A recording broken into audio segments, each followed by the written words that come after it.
Doctora, bienvenida a otro capítulo más de Por la Familia, donde estamos recibiendo herramientas para luchar y defender nuestra familia y volverle ese pedacito de cielo en la tierra.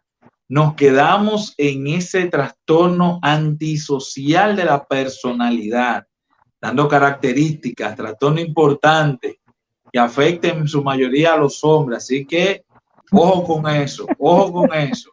Dígame, doctora. Ay, Dios mío, no me haga reír. Bueno, hay muchas cosas que tienen los hombres que revisar, porque aquí escuché una noticia que yo dije, pero ¿cómo va a ser? De 50 casos que habían ya de viruela del mono, diagnosticados, ya comprobados por el CDC y todo, 49 eran hombres y una mujer. Te estoy hablando. Eso deja mucho que decir, así que sorry.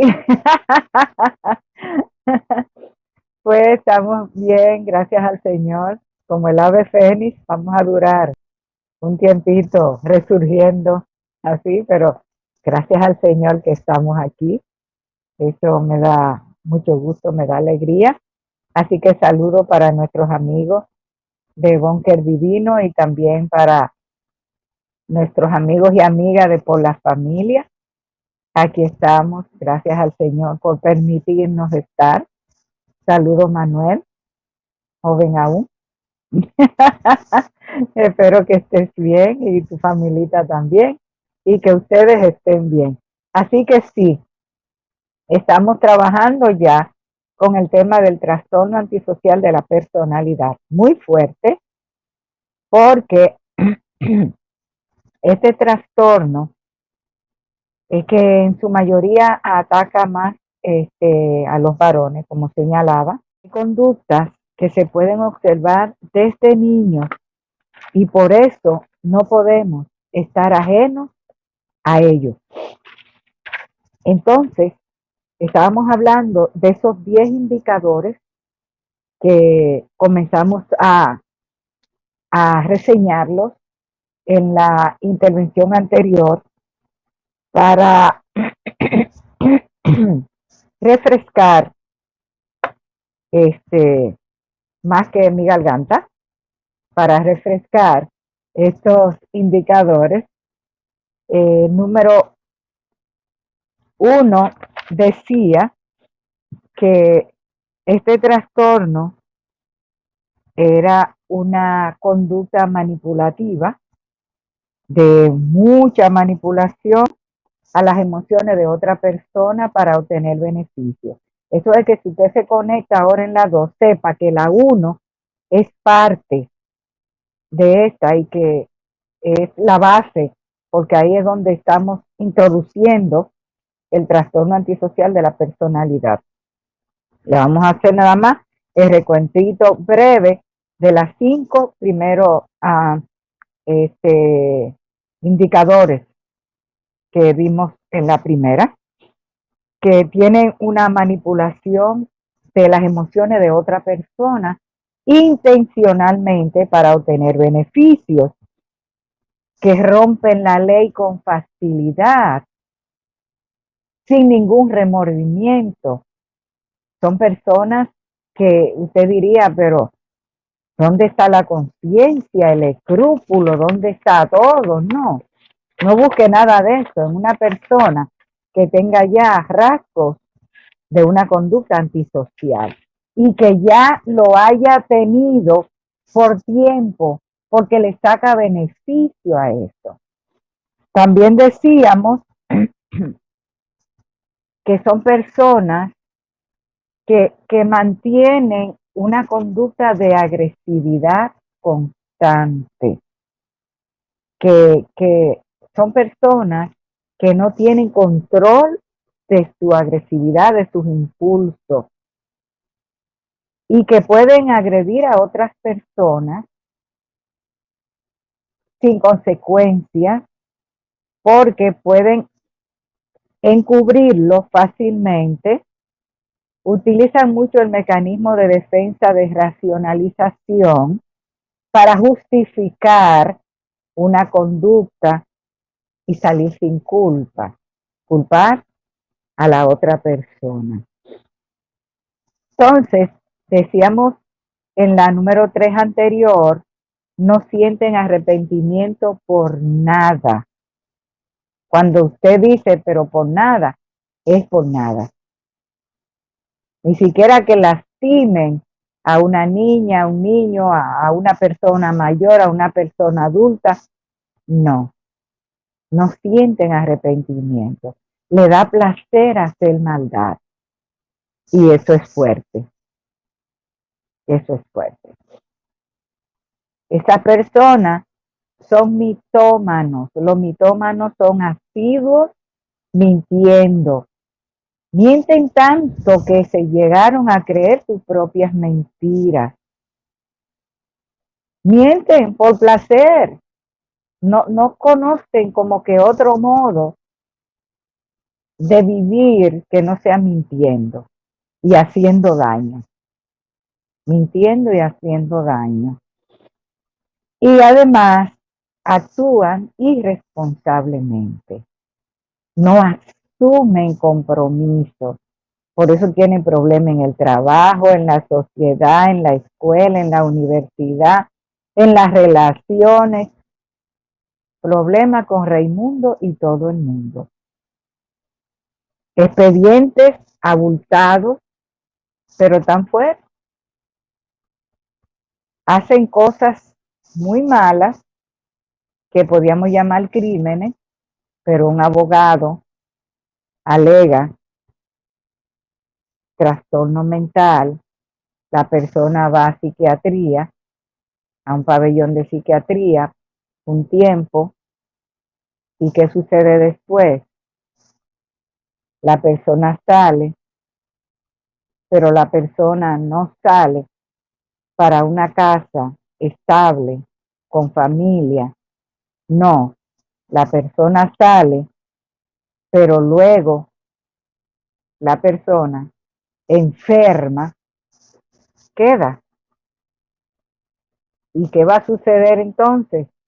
Que esa persona sale, sea que le den tratamiento o que no le den, esa persona va a quedar enferma, va a quedar enferma y vuelve a la calle. Esa persona vuelve a la calle, ¿entiende? Y eso es lo que lleva a muchas personas a vivir una vida de salud mental enfermiza. Es difícil, es difícil. Entonces, en la número 6, esas personas también usan mucho y abusan de sustancias tóxicas, drogas, alcohol, cuantas cosas usted se puede imaginar por ahí. Tienen comportamientos temerarios o peligrosos, sin importar las consecuencias, sin importar a quién dañen de camino. Es difícil, es fuerte. También se muestra con arrogancia, con mucha arrogancia, son engreídos, muestran aparentar seguridad de sí mismos, insensiblemente tercos. Por donde yo digo, por ahí es, y no hay quien me haga devolver. Y por eso muestran mucha seguridad, que tú dices, pero esta es una persona estable, no se ve inestable. Pero ahí tienen corazón y todas esas maldades que hace, que sabe cómo encubrirlas, es difícil, ¿sabe? No es fácil. Estas personas carecen de empatía, de sentir el dolor de los demás, de ponerse en lugar de los demás. Si yo le hago este daño, ¿cómo se sentiría esa persona? A mí me dolería más que a ella. Verdad que a mí no me va a doler nada, es a ella. ¿Me entiende por dónde va la cosa? Y por eso carecen de empatía hacia otra persona. Actúan impulsivamente, sin pensar,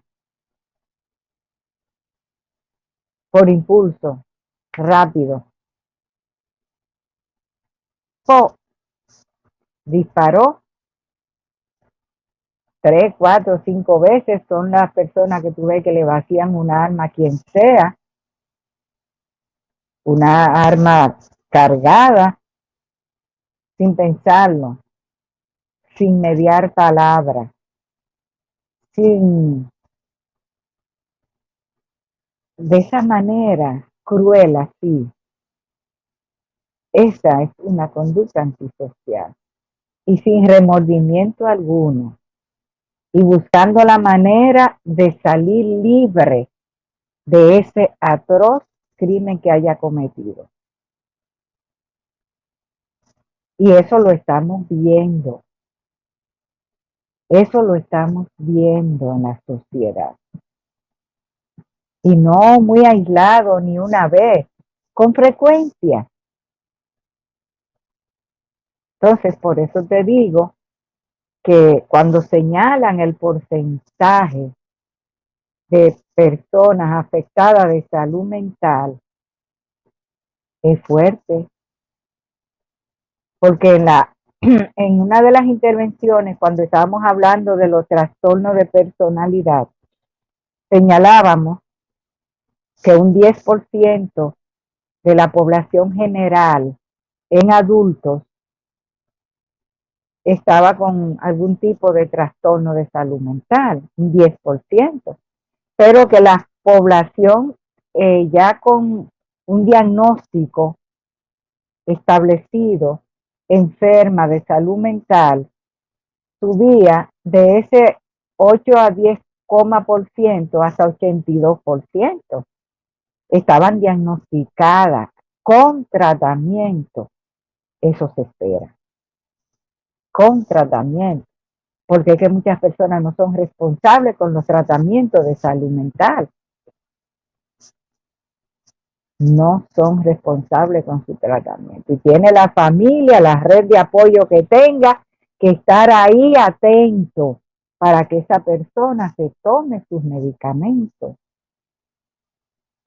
Porque es un asunto de responsabilidad. Y no solo del enfermo, también de la familia. Pero a veces no tienen esa red de apoyo tampoco. A veces no. Entonces, cuando la persona actúa así impulsivamente, no razona, no piensa, no nada, y después justifica esa conducta para no sufrir las consecuencias de no importa cuán grave sea el daño. Lo justifica. Siempre utiliza un mecanismo de defensa para salir airoso de esa situación. Entonces, cuando te señalaba que escuché eso del 10% en la población general adulta y que entonces señalaba de los de 13 años más o menos, que era un 8 a 1,8 a 10, ya entre la población de los más jóvenes, más o menos aceptable. Pero escuché un dato esta semana justamente en un programa que estaban dando de Santo Domingo, que decían que la OMS había dado un dato de un 20% con trastornos de salud mental en la población general. Eso lo escuché esta semana. Eso quiere decir que esos están en las estadísticas y los que no están, porque ahí es que está. Esos están en las estadísticas, pero hay muchos que no están. Y no solo allá, en toda parte. Hay muchos que no están.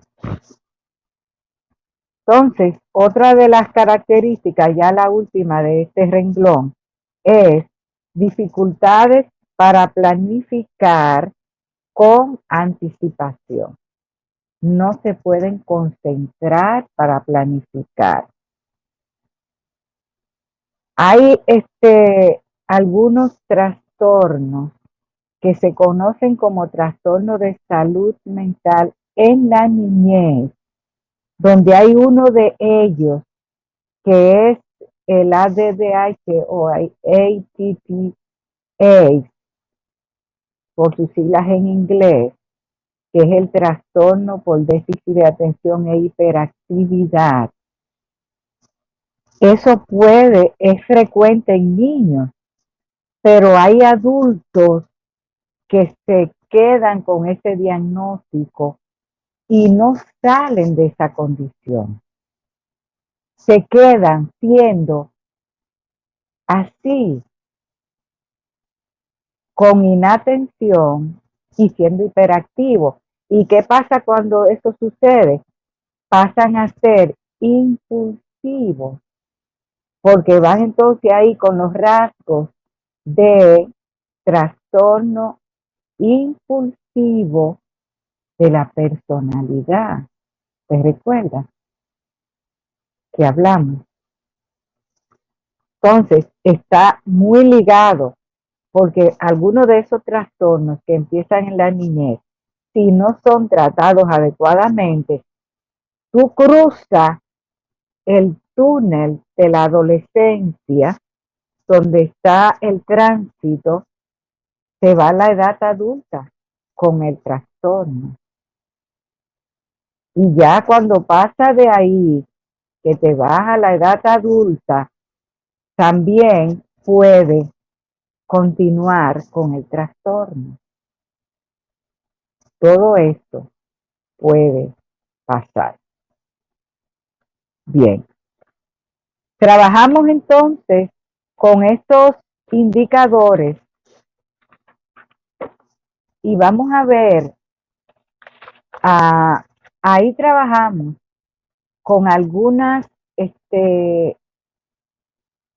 conductas, que es lo que te mencionaba, que señalaba el doctor Irán y Guillermo, un psiquiatra, en su libro Psiquiatría, que se pueden comenzar a observar algunas conductas desde la niñez que pueden alertarnos de características que se pueden observar en niños a temprana edad. Por ejemplo, se puede comenzar a notar algunos rasgos de conducta a temprana edad, como son impulsividad y falta de planificación. A temprana edad, usted puede ver cómo su niño o niña va aprendiendo a planificar. Eso es una práctica que los padres pueden comenzar con sus niños para irle enseñando a planificar, a concentrarse en las cosas. ¿Ok? También a temprana edad se observa mucha hostilidad en los niños. Los padres tenemos que aprender que a nuestros hijos no le podemos dar todo. Y si se lo podemos dar, no se lo debemos dar todo. Debemos enseñarles lo que cuestan las cosas. No complacerle solo porque yo te amo y no quiero que tú pases lo que yo pasé, que tuve muchas carencias. No es así. Está bien que las cosas básicas, usted conoce cuáles son, usted diga, esto es obligado que te lo tengo que dar, pero hay cosas que no es obligado, pero hay padres que dicen, yo no tuve ese juguete y se lo tengo que comprar, yo no tuve teléfono a tal edad y se lo tuve que comprar. Hay padres que no le dejan que las frustraciones la pasen y aprendan a manejarla, sino que todo lo tienen ahí a la mano y rápido. Pues, ¿qué va a pasar cuando eso sucede? Que ese niño, cuando crezca, va a ser muy exigente porque no aprendió a manejar sus frustraciones. ¿Qué va a pasar en la escuela cuando no le vaya como cree que le va a ir? ¿Cómo va a manejar esas frustraciones? Pues hay que aprender a dejarle que pasen la frustración y usted enseñarle cómo manejarla. Pero no siempre manejarle usted todas las cosas, porque usted no está criando un robot, es un ser humano que necesita equilibrio, salud mental, salud física, emocional, social, espiritual, en todos los aspectos, todo eso. Entonces, el niño que desde pequeño está exhibiendo mucha hostilidad, ojo con esto. Estoy hablando de pequeño, estoy hablando de 7 años en adelante. Lo sitúa este psiquiatra, el doctor Irán y Guillermo, que son dos que escribieron el libro. Eh, hay cosas que uno las puede ver, hay otras que no son tan obvias, pero hay algunas que sí. Estos niños también muestran mucha irritabilidad por cualquier cosa. No estoy hablando cuando el niño hace una pataleta porque usted le quitó un juguete o porque no le dio un dulce o porque no le permite el teléfono, no. Es irritable todo el tiempo, molesto todo el tiempo o molesta, porque también las niñas pueden presentar conductas, aunque no son tan como los varones, pero también la pueden presentar. Presentan mucha agitación, poca calma, poca paciencia, mucha ansiedad. De noche esos niños pueden estar ansiosos, usted lo observa durmiendo, pueden tener pesadillas o terrores nocturnos, disrupciones se llaman también. Son ansiosos, mucha agitación, pocos calmados. Todas esas se pueden apreciar desde la niñez. Son niños que pueden presentar agresión y violencia con otros niños, con sus hermanos también o hermanitas, con sus juguetes, trayándolo, rompiéndolo. Todo esto, todo esto. Pueden ser agresivos con los animales, por placer, hacerle daño solo para verlo sufrir y después reírse. Y a veces no lo hacen solo, a veces son líderes y tienen una pandillita de amiguitos que se van solo a buscar animalitos para hacerle maldad. Y le da un placer inmenso. Ojo con eso, sepa muy bien qué hacen sus hijos. ¿Con quién? ¿Cuándo? ¿Cómo y dónde, para que usted pueda tener cuidado de las conductas que está emitiendo y que sí pueden ser observables, que algunas no lo son, pero otras sí. Presentan también falta de empatía, al igual que mencionamos en lo de los adultos. En los niños se puede ver también esa falta de empatía con otros niños, de sentir pena por lo que le pasa, dolor por lo que le pasa. No, eso se puede observar en niños también. Hay niños así. Actúan sin remordimiento al dañar a otro o una propiedad de otro. Van y te rompen una libreta o lo que sea, atento a él. Abusan de los más débiles, de los que tienen capacidades especiales, porque ahora se le está llamando en vez de discapacitados, sino personas con capacidades especiales, porque tienen algún tipo de capacidad. Se le llaman capacidades especiales porque pueden tener más de una y son especiales.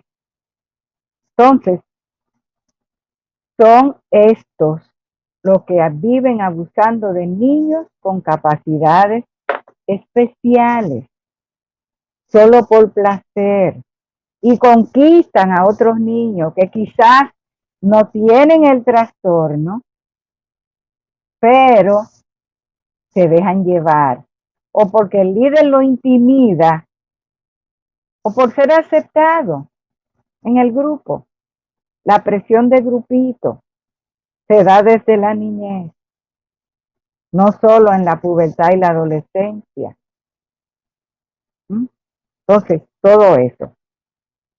Además, en estos niños se puede observar cómo toman riesgos innecesarios o conductas peligrosas sin tener en cuenta la seguridad propia ni las demás.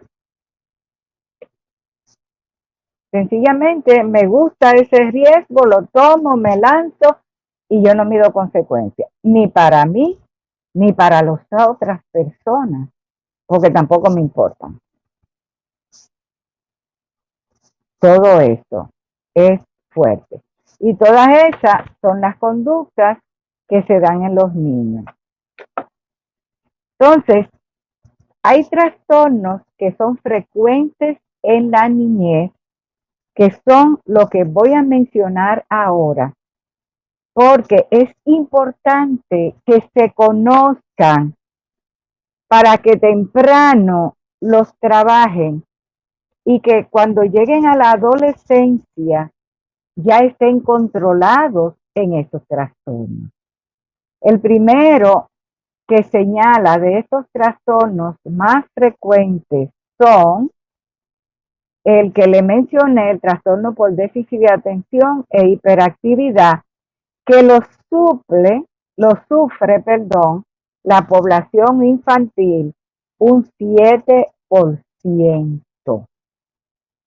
Está diagnosticado y tratado con el trastorno por déficit de atención e hiperactividad, o como le decía ahorita, TDAH o DADDA,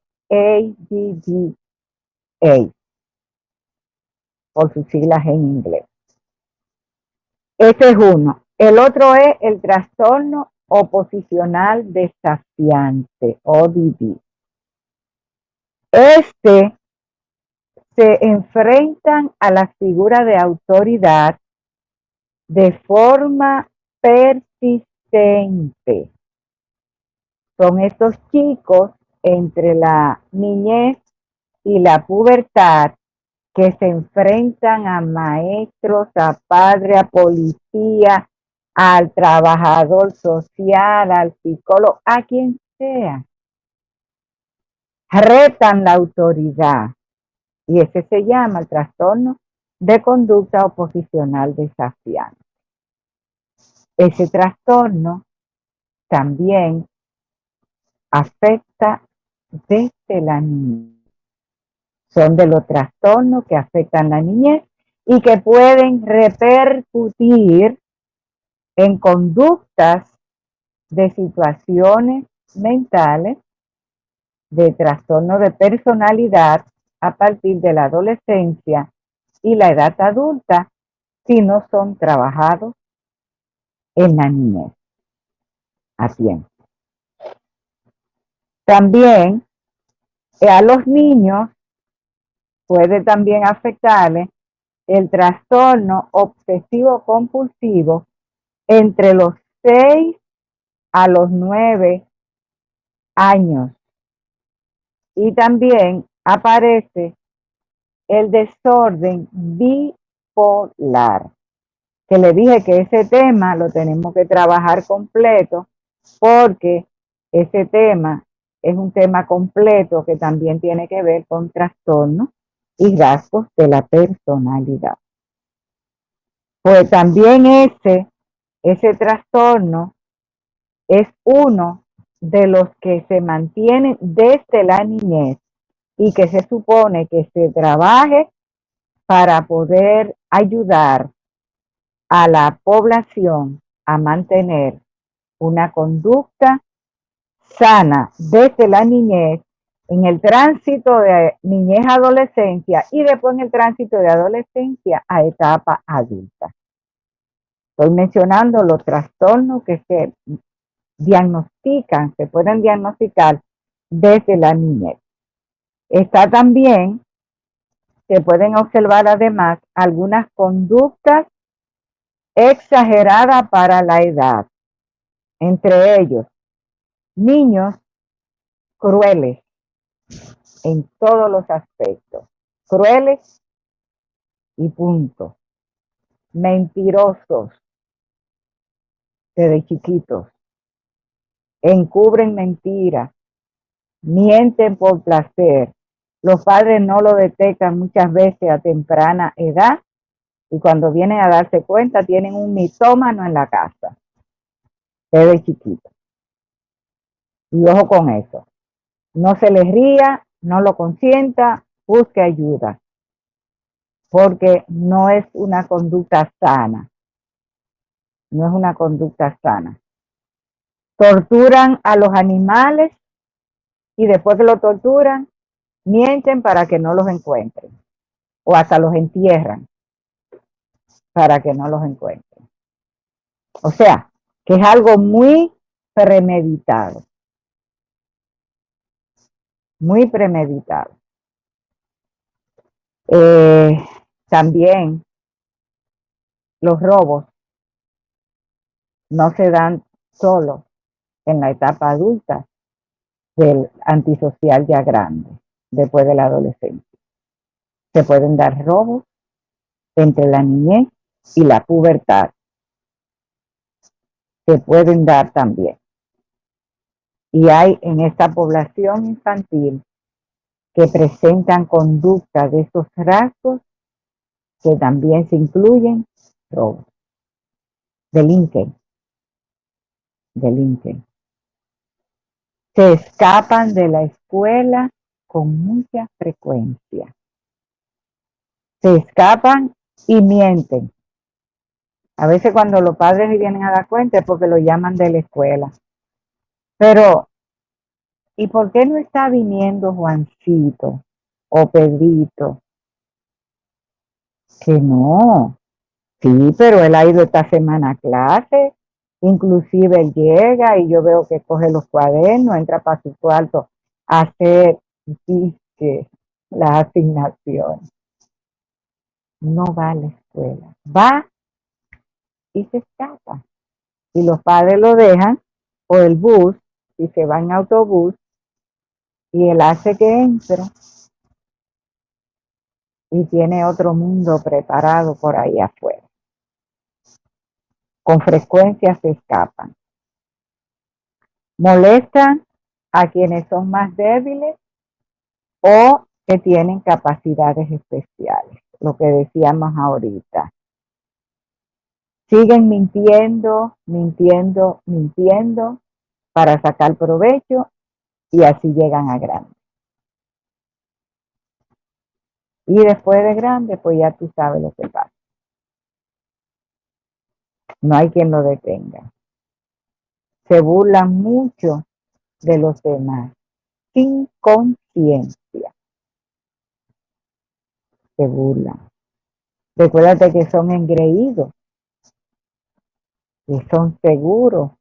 Muchos son bravuconcitos. Sí, sí. Cuando los castigan, dicen que son injustos con ellos, porque no reconocen que hacen daño, ni reconocen que hacen maldad. Todo lo dice eso el doctor Irán en su psiquiatría. ¿Okay? Entonces, estas conductas que se dan en la niñez, hay que comenzar a observarlas. Le hemos estado diciendo con todos estos trastornos que tenemos que prestar atención a nuestros hijos, a los niños, a las niñas. Y hay que observarlos, cómo están, conversar con ellos, las conductas, cómo duermen en su cuarto. No se lleve que el cuarto es privado y que el adolescente tiene que tener la puerta cerrada. No, no. El adulto tiene que supervisar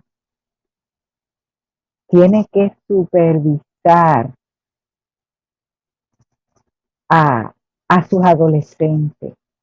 Porque recuérdese que todavía no tienen una madurez acabada muchas veces para tomar buenas decisiones. Están buscando identidad.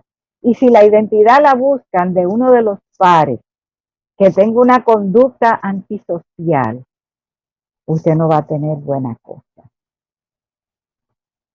Porque a veces lo que le venden es ese liderazgo dañado que usted no quiere que su hijo eso sea lo que imite.